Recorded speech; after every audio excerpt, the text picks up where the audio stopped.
Saudara, saya percaya bahwa setiap dari kita pasti ingin mengalami perubahan dalam kehidupan kita. Setiap dari kita pasti memiliki karakter yang lebih baik dari sekarang, ya kan? Setiap dari kita mungkin punya struggle sama kelemahan-kelemahan kita yang kita harap kita di mana kita bisa berubah, ya. Karena mau kita akui atau tidak kita akui, cara pandang kita, karakter kita akan mempengaruhi kehidupan kita secara keseluruhan. Maka kunci utama kalau kita mau mengubah kehidupan kita, itu kita harus merubah karakter kita, mengubah kebiasaan buruk di dalam hidup kita. Tapi saya juga percaya gak sedikit dari kita sudah mencoba untuk berubah, ya kan? Pasti ya. Dan saya rasa mungkin ada beberapa dari kita yang mungkin udah give up, udah menyerah. Udahlah, saya gak bisa berubah. Ini udah karakter saya, emang saya udah begini. Ya udah, saya gak bisa, nggak mau coba lagi. Karena kita sudah sering mencoba, tapi gagal lagi. Kita coba untuk berubah, tapi gagal lagi, over and over again. Tapi saudara, pagi hari ini saya berdiri sini untuk mengatakan kepada saudara semua bahwa it is possible for us to change. Bahwa adalah mungkin buat kita untuk berubah. Ya, gak peduli berapa kali kita jatuh, gak peduli berapa kali kita gagal mencoba. Tapi saya mau kasih tahu bahwa ada harapan, selalu ada harapan di dalam Tuhan untuk kita bisa berubah. Amin. Kita mau baca ayatnya di Roma 12 ayat 1-2. Di sini Rasul Paulus memberikan kunci kepada kita bagaimana kita bisa mengalami perubahan di dalam kehidupan kita. Kita baca dulu ayatnya ya. Roma 12 ayat 1-2. Karena itu saudara-saudara, demi kemurahan Allah, aku menasihatkan kamu supaya kamu mempersembahkan tubuhmu sebagai persembahan yang hidup, yang kudus, dan yang berkenan kepada Allah. Itu adalah ibadahmu yang sejati. Janganlah kamu menjadi serupa dengan dunia ini, tetapi berubahlah oleh pembaharuan budimu, sehingga kamu dapat membedakan manakah kehendak Allah, apa yang baik, yang berkenan kepada Allah, dan yang sempurna. Kalau kita lihat kedua ayat ini secara langsung, kita bisa mengambil kesimpulan bahwa perubahan itu bisa terjadi. Perubahan itu adalah mungkin, perubahan itu bukan suatu hal yang mustahil. Kenapa? Karena Paulus meminta kita untuk berubah. Kalau itu mustahil, Paulus gak akan meminta kita untuk berubah, benar kan? Tapi di sini Rasul Paulus minta kita untuk berubahlah, saudara-saudara. Jadi perubahan itu mungkin, tetapi untuk mencapai perubahan itu kita harus melakukan sesuatu. Dan di sini Rasul Paulus nggak serta-merta menyuruh kita melakukan sesuatu tanpa terlebih dahulu memperlengkapi kita. Maka di surat Roma ini ayat 1, pasal 1-11, di situ Rasul Paulus menjabarkan memperlengkapi kita dengan pengetahuan apa yang Tuhan sudah kerjakan bagi kita, agar kita bisa melakukan apa yang Dia minta kita lakukan. Ya. Maka di ayat tadi Roma 12 ayat 1 itu dimulai dengan kata karena itu. Rasul Paulus mulai dengan kata karena itu. Karena apa? Karena apa yang Tuhan sudah lakukan bagi kita. Yang dijabarkan Paulus di pasal 1-11. Yaitu karena kita dulunya orang berdosa. Kita adalah dulunya orang berdosa dan memerlukan keselamatan. Kita memerlukan juru selamat. Karena Kristus telah mati untuk kita ketika kita masih berdosa. Karena kematiannya kita dibenarkan oleh iman. Karena sekarang kita sudah diterima oleh Allah dan kita memiliki akses kepada Allah. Karena kita sudah dibebaskan dari murka Allah. Apalagi karena kita sudah dibebaskan dari dosa. Karena kita sudah dibebaskan dari tuntutan hukum Taurat.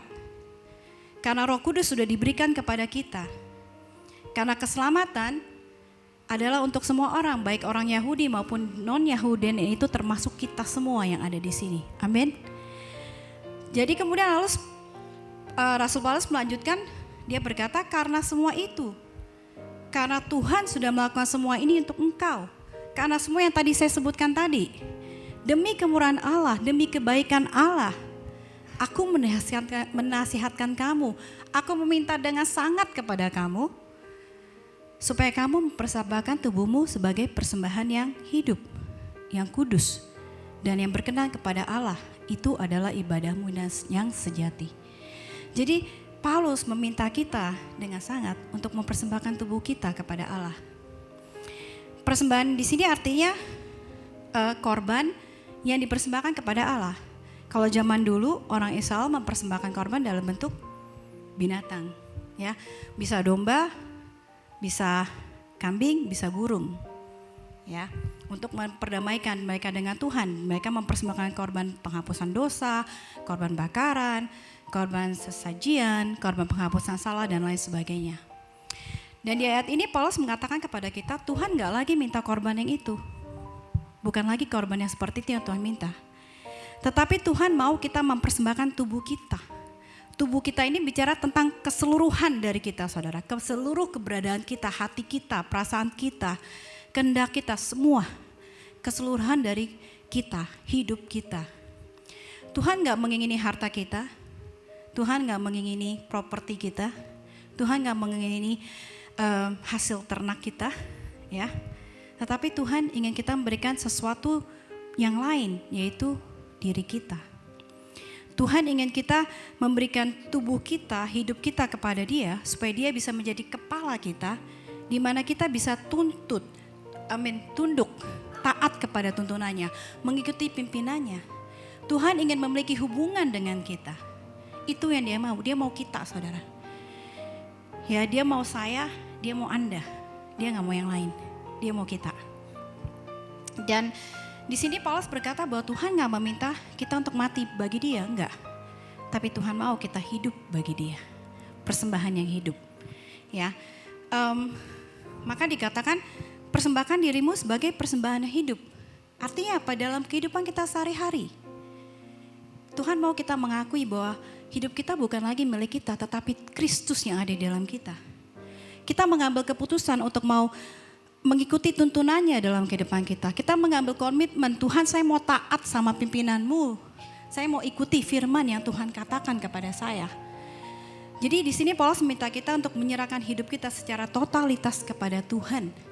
Karena Dialah satu-satunya pribadi yang bisa mengubah hidup kita. Gak ada yang lain yang bisa. Lalu Paulus melanjutkan, dia bilang, ketika engkau mempersembahkan tubuhmu sebagai persembahan yang hidup, itu adalah ibadahmu yang sejati. Sejati di sini artinya reasonable, make sense, layak, wajar, pantas. Jadi ibadahmu yang sejati artinya ini adalah ibadah yang layak, ini adalah sebuah ibadah yang pantas. Karena kemurahan Tuhan, Paulus bilang, karena apa yang Tuhan sudah kerjakan buat kita adalah wajar, adalah layak, adalah pantas bagi kita untuk menyerahkan hidup kita sepenuhnya kepadanya. Karena Tuhan sudah memberikan hidupnya kepada kita, adalah pantas dan sudah sepantasnya kita memberikan hidup kita kembali kepada Dia. Karena Dia ada pemilik dari hidup kita. Dan Paulus berkata ketika engkau melakukan itu, engkau sudah melakukan sebuah ibadah. Ketika kita dalam keseharian kita taat kepada Roh Kudus, kita secara sadar kita memutuskan Tuhan saya mau mengikuti engkau, mengikuti tuntunanmu, itu adalah sebuah ibadah. It is an act of worship, di mana dalam keseharian kita memuliakan Tuhan. Amin saudara-saudara. Kemudian Paulus bilang ketika kita menyerahkan hidup kita kepada Tuhan, maka kita tidak akan menjadi serupa dengan dunia ini. Tetapi kita akan berubah melalui pembaharuan budi kita. Kita akan memiliki perubahan pikiran. Perubahan ini tidak diusahakan oleh kita saudara-saudara, jangan salah. Tapi perubahan ini diusahakan oleh Roh Kudus yang ada di dalam kita. Saya mau kita lihat bahasa versi Inggrisnya J.B. Phillips dari Roma 12 ayat 2 bagian pertama yang mengatakan, janganlah kamu menjadi serupa dengan dunia ini, tetapi berubahlah oleh pembaruan budimu. Bahasa Inggrisnya berkata, J.B. Phillips berkata versinya, don't let the world around you squeeze you into its own mold. Jangan biarkan dunia sekitar Anda menekan Anda ke dalam cetakannya. But let God remold your minds from within. Tetapi biarkan Tuhan membentuk pikiran Anda kembali dari dalam. Ya, jadi saudara di sini Paulus menggambarkan bahwa ada kekuatan dari dunia yang di sekitar kita ini yang mencoba menekan kita, memberikan pressure kepada kita supaya kita mengikuti cara hidup dunia, supaya kita menjadi serupa dengan dunia. Tetapi Paulus juga mengatakan bahwa ada kuasa di dalam kita yang akan membuat kita bisa menahan pressure itu. Dan kuasa ini sangat besar, itu bukan hanya menahan kita, tapi kuasa ini mampu untuk mengubahkan kita sehingga kita mempunyai pikiran yang sama dengan firman-Nya, pikiran yang selaras dengan firman Tuhan, pikiran yang selaras dengan Allah. Dan kita bisa lihat di sini bahwa semua perubahan ini bukan dari kita, tetapi Roh Kudus yang di dalam kita yang melakukan perubahan itu. Roh Kudus yang memimpin kita melalui firman-Nya sehingga lambat laun pikiran kita akan diubahkan menjadi pikiran Kristus. Sekali lagi saudara, sekali lagi, bukan kita yang mengusahakan, hanya Roh Kudus. Tetapi ada satu yang mesti kita lakukan. Di sini kita bisa lihat dikatakan let God. Biarkan Tuhan, izinkan Tuhan, izinkan Roh Kudus bekerja dalam hidup Anda saudara. Taat kepada Dia, percaya kepada Dia, ikuti tuntunan Dia di dalam hidupmu. Amin. Yang kedua, perubahan ini juga tidak terjadi secara langsung. Tetapi ini ada suatu proses, suatu progres. Sebuah proses yang memerlukan waktu. Charles Stanley berkata di bukunya The Will of God, yang berjudul The Will of God. Dia berkata, permasalahan dari korban yang hidup adalah korban itu selalu lari dari altar. Ya, korban yang sudah mati nggak bisa lari, tapi korban yang hidup malah pengennya lari terus, nggak bisa diam. Kalau dahulu kan korban persembahkan itu sudah dipotong dulu, mati dulu, baru taruh di depan altar, ya kan? Tapi kita mempersembahkan diri kita sebagai persembahan yang hidup. Nah, itu yang terjadi dalam hidup kita, saudara. Kita sering sudah Tuhan saya mau taat, tapi terus kita menyimpang. Tuhan saya mau taat, tapi terus kita menyimpang lagi. Tapi memang itulah korban yang hidup. Karena kita akan selalu tempted, kita akan selalu tergoda oleh cara hidup kita yang lama. Kita akan tempted untuk balik lagi. Makanya di sini dikatakan bahwa dalam memberikan korban karena kita persembahan hidup, korban ini bukan one time thing. Bukan sekali Tuhan saya berserah udah selesai. Tapi tiap hari kita harus membuat keputusan, Tuhan saya mau berserah. Setiap hari, tiap pagi kita datang, Tuhan saya mau mengikuti Engkau hari ini. Tuhan bikin saya peka, ingatkan saya akan firman-Mu. Supaya saya bisa berjalan sesuai dengan apa yang Engkau mau saya kerjakan. Daud saudara, meski dia sudah percaya dan menyerahkan hidupnya kepada Tuhan, satu hari dia jatuh karena dia melihat Batseba. Tetapi dalam kesalahannya Daud tidak lari dari Tuhan. Tapi dalam kesalahan dia kembali kepada Tuhan. Dia memberikan hidupnya kembali kepada Tuhan. Dan pada akhirnya sejarah mencatat Daud adalah Raja Israel yang terhebat karena Allah. Amin. Dan di Kisah Para Rasul tercatat bahwa Daud telah menyelesaikan tujuan Tuhan di dalam hidupnya. Jadi jangan menyerah saudara, ada harapan buat kita. Ada harapan buat kita. Amin. Ketika Anda melihat kok saya belum berubah, kok saya kayak gini lagi, kok saya jatuh lagi, tetap kembali kepada Tuhan. Jangan lari, datang kepada Tuhan. Isi pikiran Anda dengan firman. Bina hubungan Anda dengan Dia. Kalau ntar Anda bilang, aduh saya lagi begini, saya gak merasa, I don't feel like reading the Bible. Saya gak merasa kepengen baca Alkitab. Do whatever you can, paksa diri Anda untuk mengisi dirimu dengan firman. Semakin Anda jatuh, semakin paksa diri Anda untuk mencari firman saudara. Kalau gak bisa baca, dengerin khotbah. Banyak di YouTube. Kalau gak bisa dengan khotbah, cari teman ngobrol. Tapi teman yang bisa mengkasih encouragement melalui firman. Pokoknya do whatever you can untuk bisa dengar firman. Dan ketika engkau datang kepada Tuhan, Dia akan menuntun engkau. Karena Dia adalah satu-satunya harapan untuk kita bisa berubah. Jadi jangan lari dari Dia. Kembali lagi cari Tuhan. Alkitab berkata jika kita kekurangan hikmat, hendaklah kita meminta kepada Tuhan.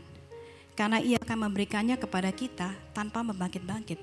Jadi kita jatuh lagi, kita di dalam masalah, Tuhan saya nggak tahu gimana caranya saya berubah. Datang kepada Tuhan, minta kepada Dia. Tuhan saya minta maaf, saya salah, datang kepada Tuhan. Tuhan gak akan membangkit-bangkit, Tuhan gak akan bilang, serius nih, beneran mau berubah? Gak akan. Ya, tadi barusan kemarin belum mau berubah, hari ini begini lagi. Tuhan gak akan bilang gitu. Tapi Tuhan akan menerima Anda.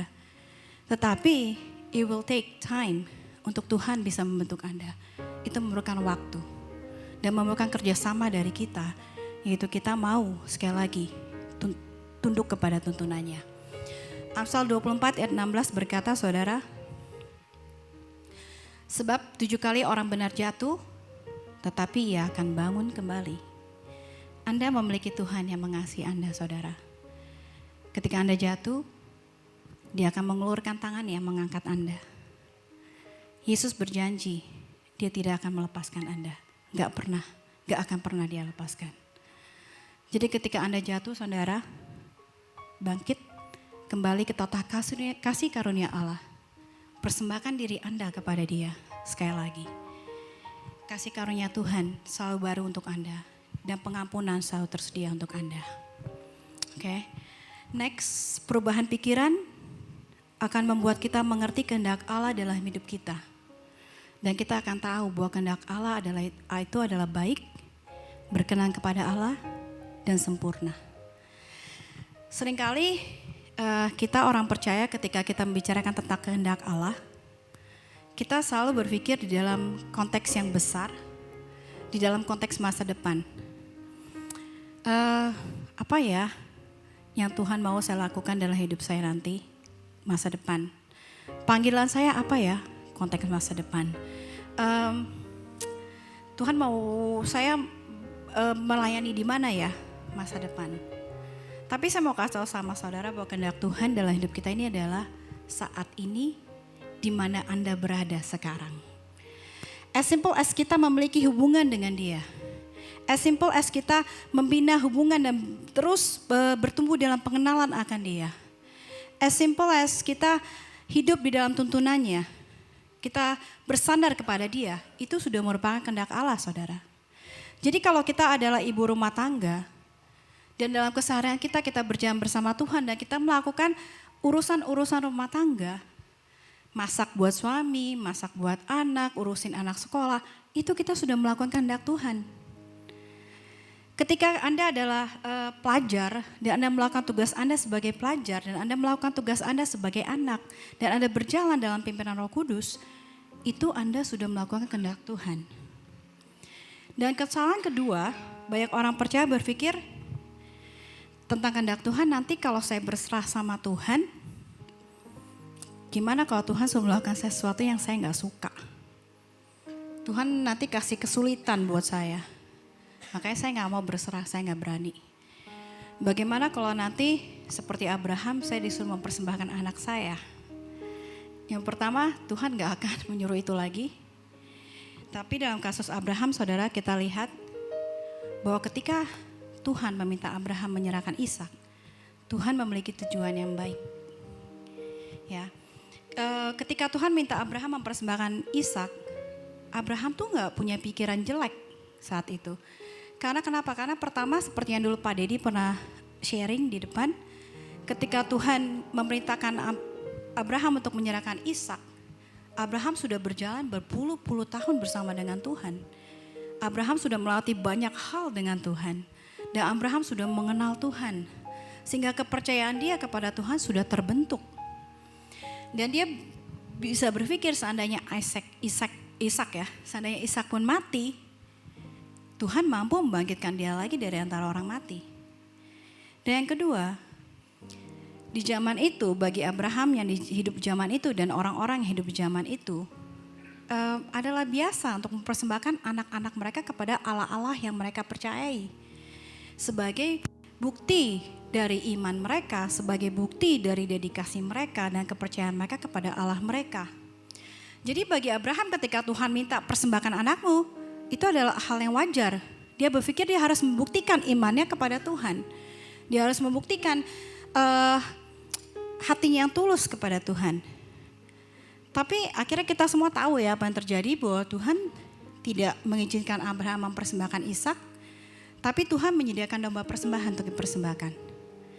Saudara, melalui pengalaman ini, Abraham mendapatkan satu pewahyuan bahwa Allah yang disembah oleh Abraham tidak sama dengan Allah-Allah lain, saudara. Allah-Allah lain menuntut umatnya untuk mempersembahkan anaknya untuk menunjukkan iman mereka kepada Allah-Allah tersebut. Tetapi Allah kita, Allah Abraham, dia mempersembahkan anaknya untuk menunjukkan kasihnya dan kesungguhannya kepada kita. Luar biasa, saudara. Amin. Dan disinilah Abraham mendapatkan revelasi itu, dan itulah tujuan Tuhan untuk menunjukkan kepada Abraham siapa dia sebenarnya.